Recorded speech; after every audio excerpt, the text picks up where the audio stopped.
Hi guys, good evening. Ngayon nagprito ako nitong chicken fillet na zings. Kasi nagutom yung alaga ko guys. At gusto niyang kumain.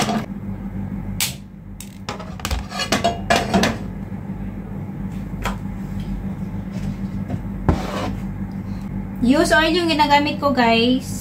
Ito yung ginagamit ko dati nung nagprito ako ng mga burger or ng ganitong chicken. So ngayon ito din yung gagamitin ko.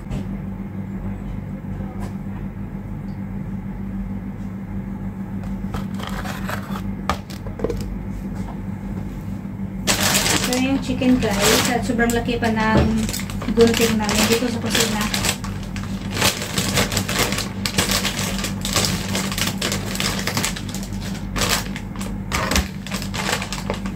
Yan siya, malaki siya. Itong ganito. Malaki. Hindi pa mainit yung mantika. Ilalagay ko na siya ngayon guys, habang hindi pa siya mainit. Kasi kapag sobrang init na niya, tumalsik kasi yung mantika, sobrang lakas. Kasi frozen pa yan guys. O, tingnan niyo. So ngayon, habang hindi pa siya mainit, ilalagay ko na siya.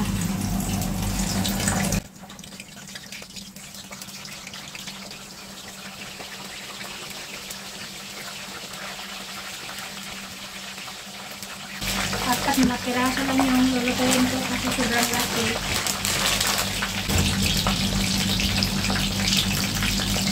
Natakot kasi ako kapag sobrang init ang lakas niya tumalsik. Ibali-bali na ito sa karon.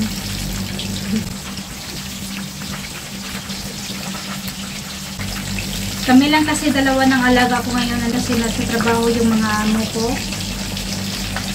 So, apat lang yung lulutuin ko. Dalawa sa kanya, dalawa sa akin.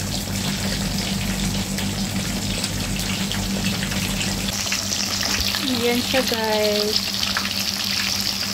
Oh. Sobrang bilis. Malapit na siya maluto. Yan guys, uminit na siya. Kaya natalsikan na yung mantika. Kasi lumabas na yung juicy niya sa loob.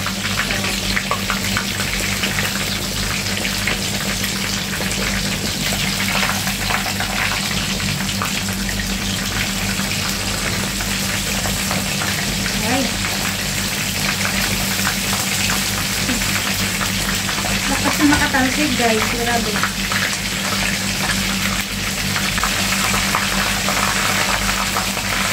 Kailangan ko sa takpan guys para hindi ko tumalsik. Ay, ano? Mindset ba? Mindset.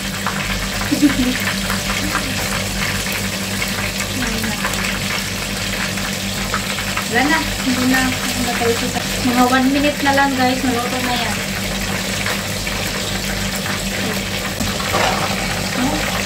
Tingnan nyo, na puro oil na. Tumalsik. Tumalsik yung mantika. Salibon ko siguro na talsikan din.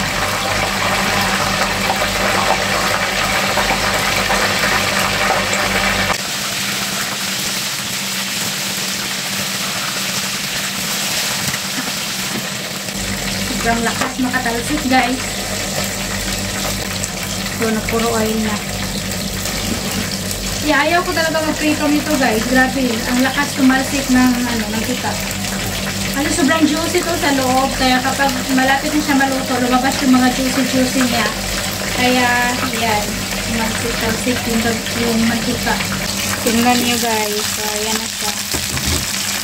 Oh, so, makikita nyo yung mantika na tumalsik-talsik. Oh. Tingnan nyo. Ang layo ng tinalsikan. Ayan guys, luto na. So, kunin ko muna yan. Kunin ko na siya kasi maluto na.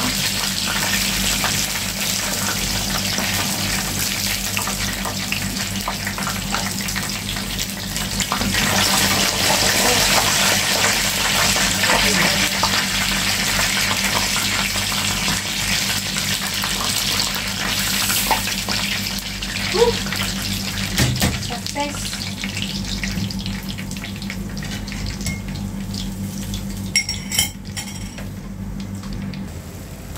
Ayan siya guys. Tumalsik yung mantika dahil sa juicy na to. Yan. Juicy kasi sa loob. At ngayon guys, may ano ako dito, may kubos na naging matigas na siya guys. So, in-slice ko siya at ngayon piprituhin ko siya. Pero ngayon, sa sobrang init ng mantika, kailangan ko na siya i-turn off yung apoy para hindi ito masunog. Kasi madali ito masunog guys, kasi crispy na nga. So, tinurn off ko na yung apoy at mamaya na kapag hindi na siya masyadong mainit. Kasi madali itong maano guys eh, madali siyang masunog. So,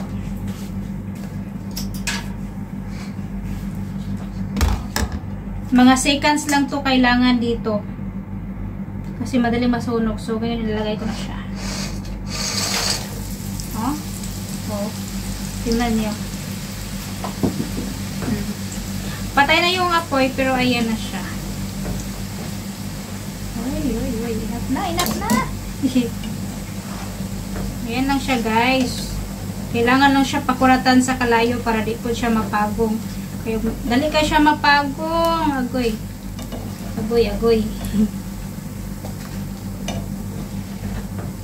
Lamikin niya siya, guys. Grabe. Sobrang crispy nito. Nagustuhan ko talaga to, guys. Sobrang crispy. Mas masarap pa siya sa mga chips na nasa tindahan. Kasi ito organic. Walang extra na ingredients. Ito lang. So, sobrang crispy pa. Masarap pa. So, ayan. Ayan siya, guys. Ilang seconds lang ba? Nilagay ko siya.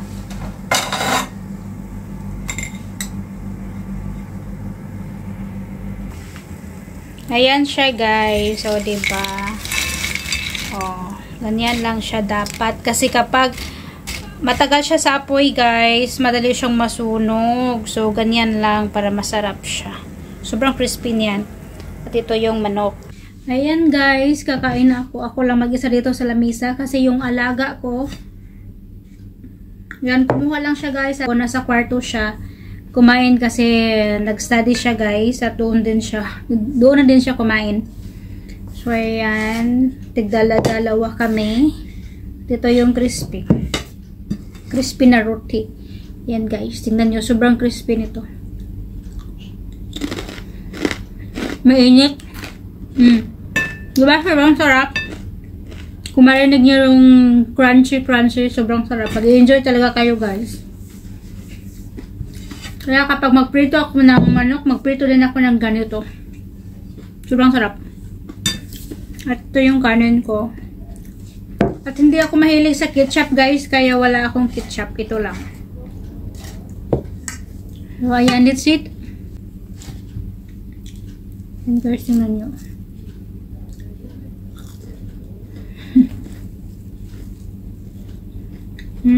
Sobrang lutong. Sobrang sarap, guys. Kaso maanghang siya.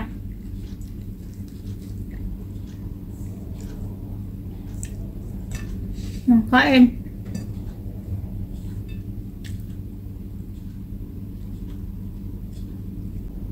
Kain muna ako, guys. Ayan, guys. Thank you for watching. Bye-bye. Love you all.